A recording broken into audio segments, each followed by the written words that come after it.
assembled to investigate the strange case of Miriam Dejo. A middle-aged Dutchman, he has lived for many years in India. Biographer estimates that over 4 decades of fame, Charles Stratton, aka General Tom Thumb, There was a time in history when circuses not only showcased acrobats and clowns, but also human exhibits that, while fascinating, reflected the lack of understanding and empathy of the era. People with unusual physical characteristics or unique conditions were presented as freaks to entertain the masses. Thousands of spectators paid to see these exhibits, marveling at what they considered extraordinary. In this video, we will explore the stories of 12 circus freaks who actually existed. Through their experiences, we will not only see the adversities they faced, but also their ability to challenge the prejudices of their time and become iconic figures of their generation. Stay with us as we uncover the secrets of these extraordinary lives and the surprising events that defined an era that, although distant, remains a window into the impact of human curiosity. Number 12. Isaac Sprague, the living skeleton.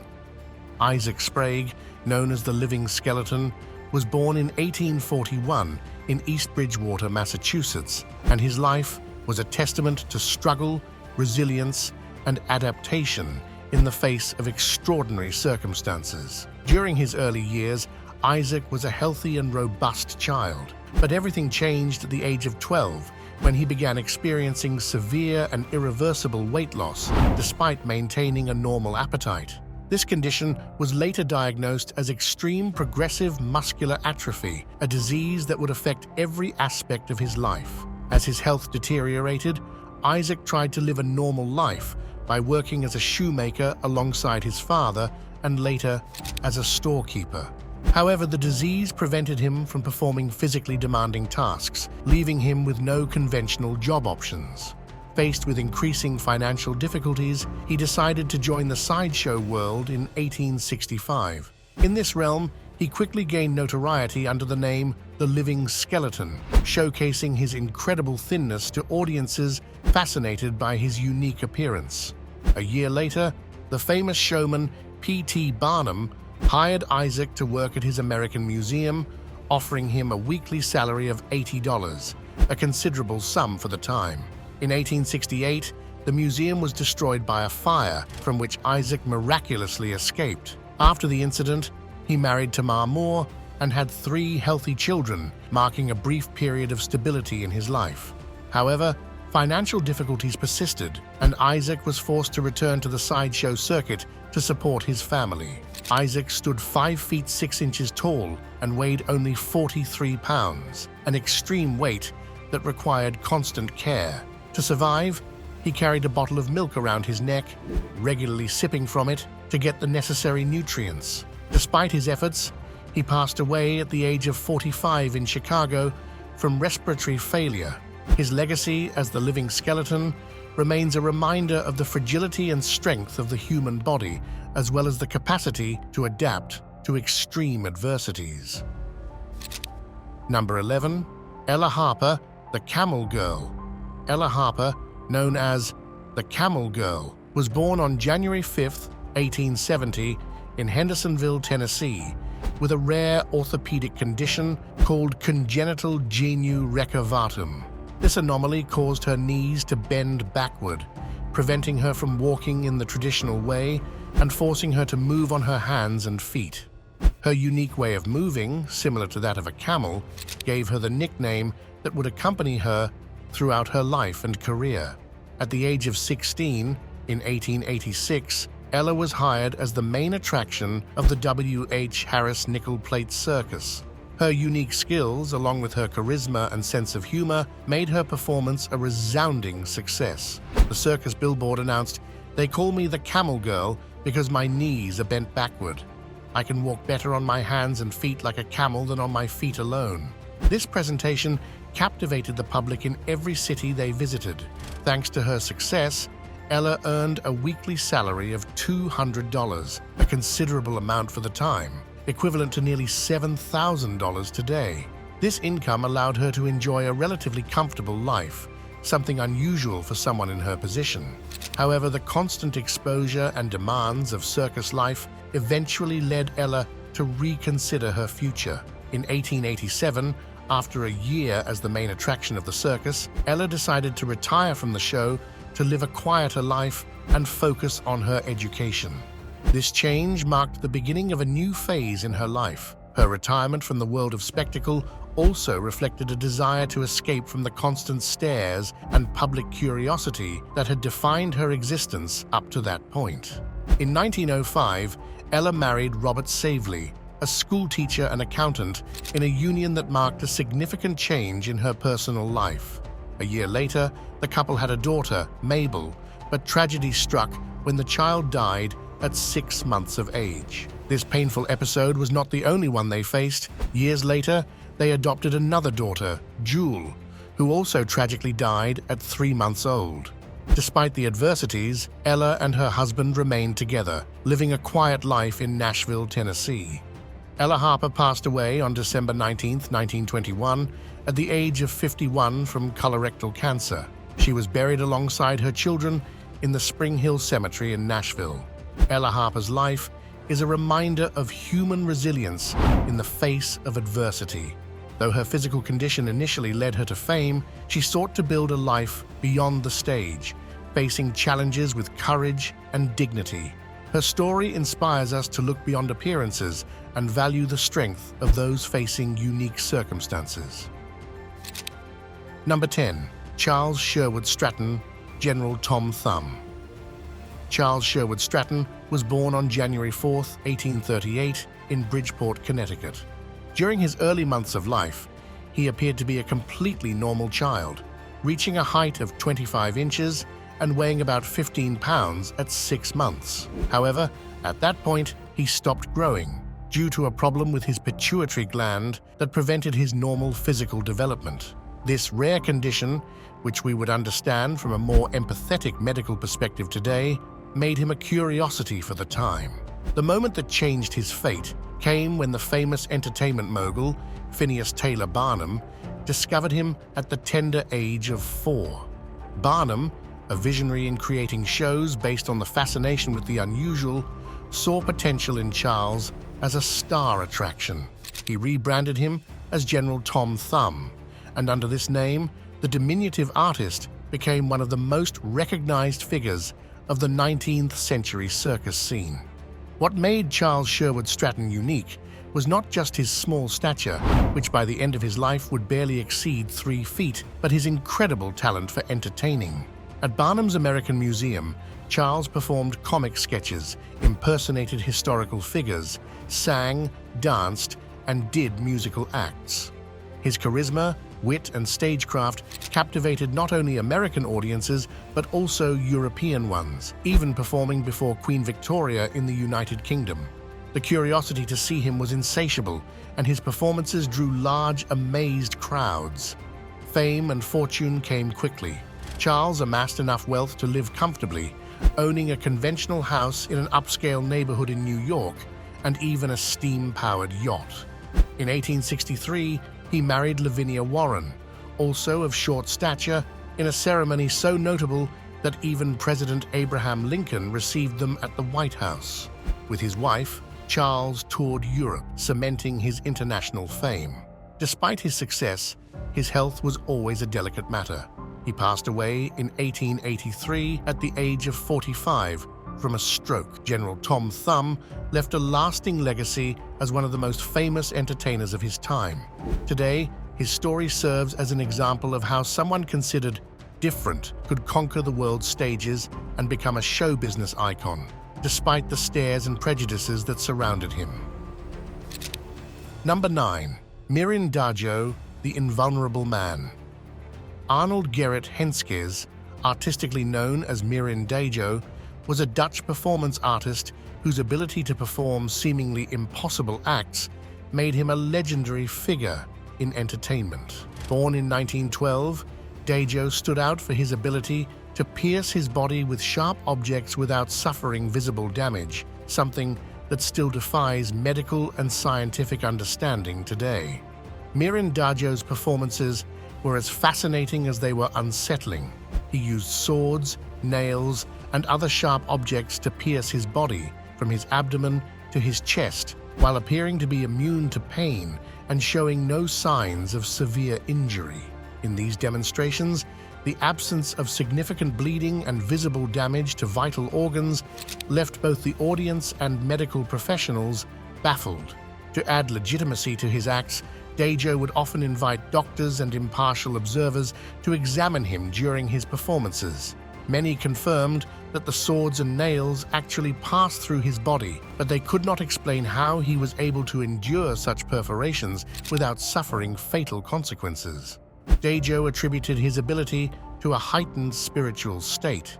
He claimed that he had reached a level of consciousness that allowed him to disconnect his body from physical pain. According to him, his invulnerability was not a trick, but a spiritual gift that he wanted to demonstrate to the world as a message of peace and connection with a higher power. Dejo saw his acts as proof that the human body could overcome seemingly insurmountable limits when connected to the divine. However, not everyone considered him a miraculous phenomenon. Many skeptics suggested that his performances could be due to a combination of self-hypnosis, pain tolerance, or physiological anomalies that prevented serious internal injuries. Some doctors proposed that Dejo had learned to redirect blood flow to prevent major bleeding, while others theorized that his internal organs might be displaced in unusual ways, preventing them from being harmed by the perforations. Despite the criticism, Dejo toured Europe and America, performing in front of fascinated crowds. His presence generated a mix of awe and horror, attracting curious people who wanted to witness what seemed to be the impossible. His performances became a cultural phenomenon, and Dejo was invited to perform in theaters, circuses, and even at scientific meetings. Unfortunately, his career ended tragically. In 1948, Dejo decided to push his body to the limit by ingesting a steel object as part of his act.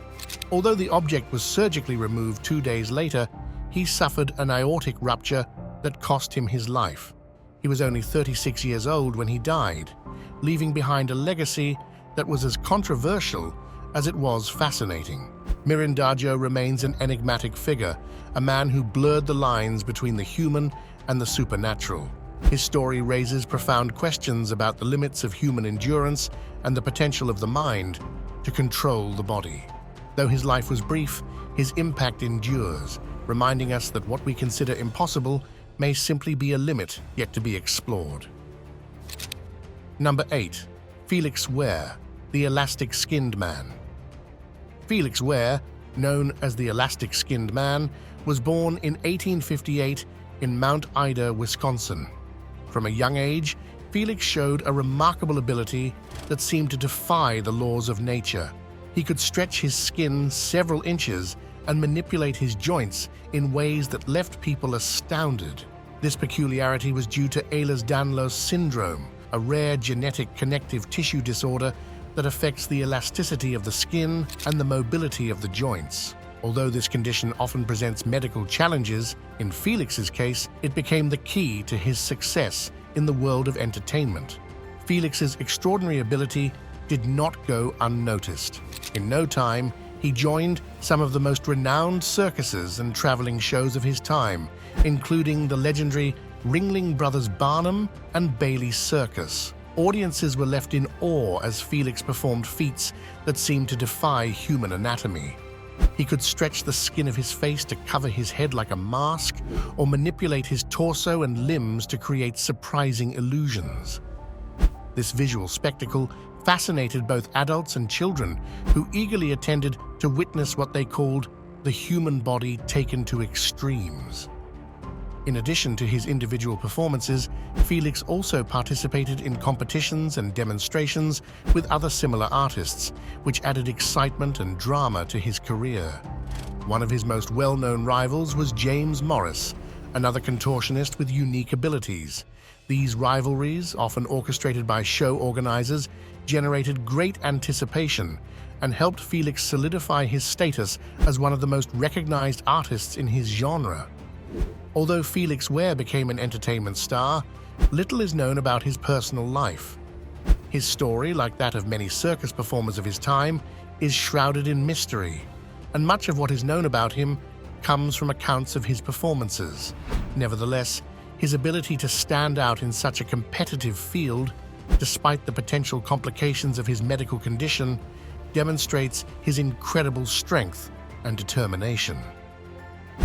Ehlers-Danlos syndrome, although an advantage in his career, likely posed significant challenges in his daily life. The fragility of the skin and potential joint injuries are common characteristics of this disease, which makes it even more impressive that Felix managed to turn his condition into a source of admiration and success. Felix Ware left an indelible mark on the history of circus entertainment. His ability to transform a medical anomaly into a form of art and entertainment remains a source of inspiration for many. In an era when physical differences were often seen as disadvantages, Felix showed that the extraordinary could be celebrated and admired. Felix Ware is remembered as a pioneer who took the limits of the human body to the stage, challenging the perceptions of his time and leaving a legacy that still resonates in the world of entertainment. His story is a testament to how a unique characteristic can become a platform for greatness, reminding us that differences can indeed be what make us exceptional. Number 7. Josephine Myrtle Corbin, the four-legged girl. Josephine Myrtle Corbin was born on May 12, 1868, in Lincoln County, Tennessee. She had a rare congenital anomaly known as dipegus, which gave her 2 separate reproductive organs and 4 legs, 2 of which were fully functional. This condition, unprecedented for the public of the time, created curiosity around her, which her father capitalized on by exhibiting her for money. Thus, from a young age, Josephine became a public curiosity due to her unique appearance. At 13 years old, Josephine began touring fairs and circuses, quickly becoming one of the most sought-after performers in the sideshows of the late 19th century. Her ability to walk, run, and even dance using her 4 legs left audiences amazed. Far from being a hindrance, her condition became a tool for earning a living and gaining fame. She performed with such well-known companies as Ringling Brothers and Barnum and Bailey Circus, where her presence attracted crowds eager to witness the unusual. Behind her public figure, Josephine also had a notable personal life. At 19, she married Dr. James Clinton Bicknell, and together they had 4 children. According to reports of the time, some of her children were born from her 2 reproductive organs, a detail that added even more surprise to her story. Josephine lived her life fully, defying prejudices and proving that her condition did not determine her happiness or ability to form a family. Josephine Myrtle Corbin died on May 6, 1927, at the age of 59 due to a rare skin infection. Her legacy goes beyond the mere spectacle. She embodied the courage of a woman who, despite the intrusive gazes and misunderstandings of her time, became a famous figure. Her story invites reflection on societal perceptions of what is normal and encourages the appreciation of human diversity in all its forms. Number 6. Robert Huddleston, the Ponyboy Man. Robert Huddleston, known as the Ponyboy Man, is a unique case of personal overcoming and adaptation. Born around 1895 in Excelsior Springs, Missouri, Robert suffered from a rare congenital condition known as genu recurvatum, or backward knee deformity, which prevented him from standing upright or walking on his legs. Instead of resigning himself to the limitations of his condition, Robert adopted an active lifestyle and developed extraordinary physical strength by walking and working on all 4s. From an early age, Robert worked hard on his family farm. He performed tasks such as milking cows, transporting cattle, and harvesting crops.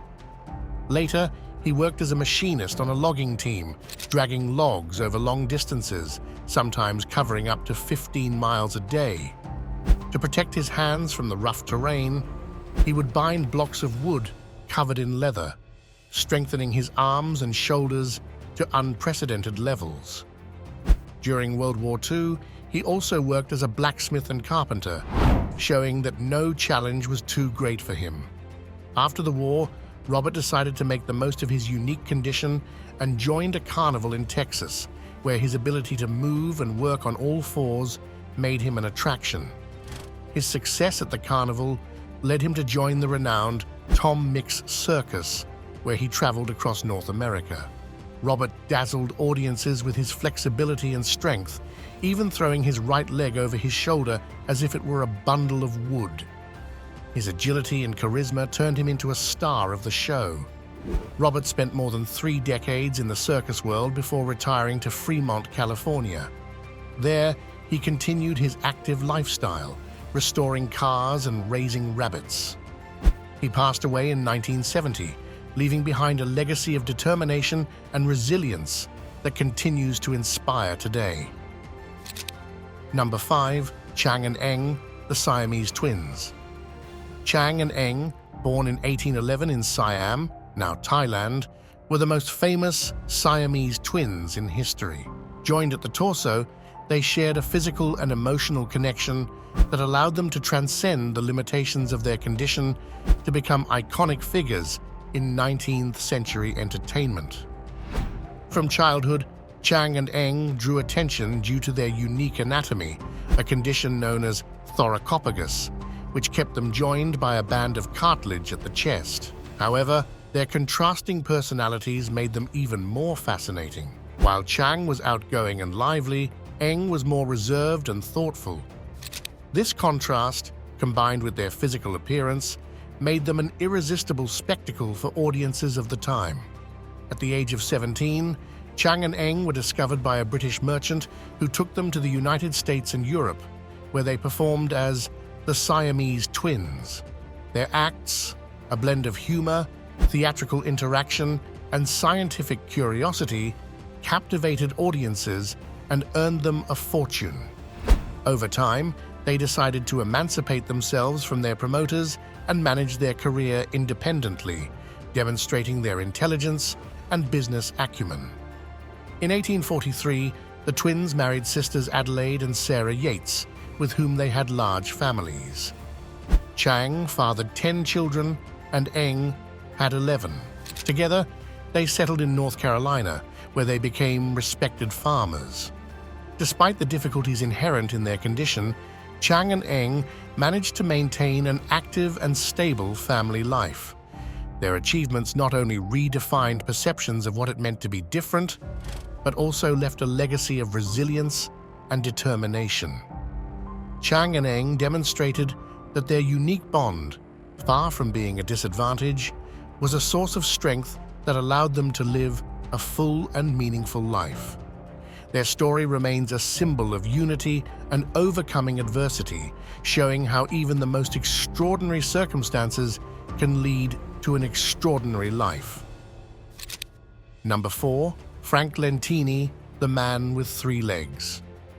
Frank Lentini, known as the Man with 3 Legs, was born in 1889 in Rossellini, Sicily, with a rare condition caused by the incomplete development of a parasitic twin. Frank had 3 legs, 4 feet, 16 toes, and 2 sets of genitalia, features that made him unique. While his family initially considered amputation, doctors warned that it could be fatal or cause paralysis, so they chose to accept his condition. At the age of 9, Frank emigrated to the United States, where he was discovered by Giuseppe Magnano, a show business entrepreneur who recognized his potential for the circus world. Magnano promoted Frank as the world's only 3-legged football player, highlighting his skills in kicking balls with his 3rd leg, skipping rope, skating, and riding a bicycle. His charisma and sense of humor won over audiences, and Frank was never shy about joking about his condition. One of his most famous lines was, "I don't need a chair, I always have a stool with me." Beyond his physical abilities, Frank was known for his intelligence, command of English, and positive attitude toward his condition. His fame grew quickly, and his performances took him across the United States, earning him a considerable fortune. During this time, he met and married Teresa Murray, an actress with whom he had 4 children: Josephine, Natal, Francesco, and Giacomo. Frank lived a full and active life, demonstrating that physical differences are not an obstacle to success and happiness. He continued performing and remained a respected public figure until his death in 1966, caused by pulmonary insufficiency. His story remains an example of how acceptance, resilience, and humor can transform an apparent limitation into an extraordinary life. Number 3. Edward Mordache, the Man with Two Faces. Edward Mordache, also known as the Man with Two Faces, is one of the most mysterious and fascinating figures in medical folklore. According to accounts, Mordache was born in the 19th century into an aristocratic English family, but he carried an unusual and terrifying burden: a second face on the back of his head. This anomaly, allegedly the result of an extremely rare condition known as craniopagus parasiticus, involved a partially developed twin being attached to his skull. The parasitic face was functional to a certain extent, with eyes that could move and lips that, according to legends, whispered horrible things to Edward during the night. While it could neither eat nor speak on its own, it was said that the face was aware and tormented Edward with constant whispers, which eventually led him to a state of despair. Stories about Edward describe him as a brilliant, talented young man with refined manners, but deeply affected by his condition. It is said that he desperately sought medical help to remove the face, begging doctors to free him from his demon. However, no one dared to perform the surgery, fearing the ethical and medical implications of attempting to separate him from his parasitic twin. At the age of 22, unable to bear the torment any longer, Edward took his own life, leaving a letter in which he requested that his demonic face be destroyed before his burial. Although his story is shrouded in mystery and may have been exaggerated by folklore, it remains one of the most tragic and strange narratives in the history of human deformities. The story of Edward Mordache serves as a reminder of the complexities of the human body and the emotional challenges faced by those with physical anomalies during a time when medical understanding was limited. While his existence is not fully confirmed and has become a modern myth, Mordache remains a deeply evocative figure, highlighting the struggle for acceptance and humanity in a world that often fears what it does not understand. Number 2.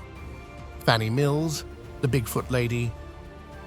Fanny Mills, known as the Bigfoot Lady, was one of the most memorable figures of the late 19th century circus entertainment world. Born in Sussex, England in 1860, she emigrated with her family to Sandusky, Ohio, where her unique medical condition brought her fame. Fanny suffered from a rare disease known as Milroy's disease, a lymphatic disorder that caused extreme swelling in her legs and feet, making them grow to an impressive size. Her feet measured 19 inches long and 7 inches wide, requiring her to wear specially made shoes crafted from 3 layers of goat hide in a size equivalent to modern-day size 30. During her childhood, Fanny led a relatively normal life despite the limitations her condition posed. However, her unique appearance began to draw attention from the public and entertainment entrepreneurs. Initially, her father, George Mills, strongly opposed proposals to exhibit his daughter, but after his death in 1885, Fanny decided to join the world of entertainment with the support of her friend, Mary Brown. At the age of 25, Fanny made her debut at the Dime Museum, a popular traveling show on the East Coast. There, she became one of the main attractions, showcasing her enormous feat and captivating audiences with her charisma and charm. Despite the curious stares, Fanny knew how to capitalize on her uniqueness, becoming a celebrated figure and in many ways admired for her courage and attitude in the face of adversity. However, Fanny's life was not without tragedy. In 1887, she suffered the loss of a stillborn child, an event that marked a turning point in her health and emotional well-being. As her health declined, Fanny decided to retire from the spotlight in 1892, ending her career as a circus phenomenon. Fanny Mills passed away in 1899 at the age of 39, leaving behind a legacy that serves as a reminder of how physical differences can capture the public's imagination, but also of the emotional and physical toll that living under constant societal scrutiny can take. Her life is an example of resilience and how extraordinary circumstances can transform a person into an icon of entertainment and human curiosity, even in times less understanding of difference. Number 1. Prince Randian, the Snake Man. Prince Randian, globally known as the Snake Man, was born in 1871 in British Guiana with an extremely rare condition known as tetramelia syndrome, which results in the complete absence of limbs. Standing only 3 feet tall and without arms or legs, Randian faced monumental obstacles from the moment of his birth. However, instead of allowing his disability to define him, he transformed his life into a powerful example of courage, determination, and self-sufficiency. At the age of 18, Randian was discovered by the legendary showman P.T. Barnum, who included him as one of the main attractions in his famous Barnum and Bailey Circus. On stage, Randian defied the audience's expectations with his incredible skills. Using only his mouth and impressive control over his body, he could perform complex tasks such as shaving, writing, and even lighting a cigarette after rolling it himself. His ability to carry out these activities not only amazed the crowds, but also challenged social perceptions of disability. In 1932, Randian further solidified his fame by appearing in the cult film Freaks, directed by Todd Browning. His role in this iconic movie not only expanded his notoriety, but also allowed audiences to see beyond his physical condition and appreciate his charisma, wit, and humanity. His participation in Freaks helped break stigmas and show that people with disabilities also have meaningful stories that deserve to be told. Beyond the world of show business, Randian led a full and meaningful family life. He married Sarah, known as Princess Sarah, and together they raised 4 children. After more than 40 years of performances that earned him international recognition and a considerable fortune, Randian retired to a farm in New Jersey, where he lived peacefully with his family until his death in 1934. Prince Randian's legacy transcends time. He is remembered not only as a circus phenomenon, but as a living example of overcoming and resilience. His life is a testament to the fact that the strength of the human spirit can prevail even in the face of the most extreme challenges, and it continues to inspire generations to look beyond physical limitations and discover the unlimited potential that resides in each of us. Thank you for joining us on this fascinating journey. We look forward to seeing you in our next video to discover more amazing stories.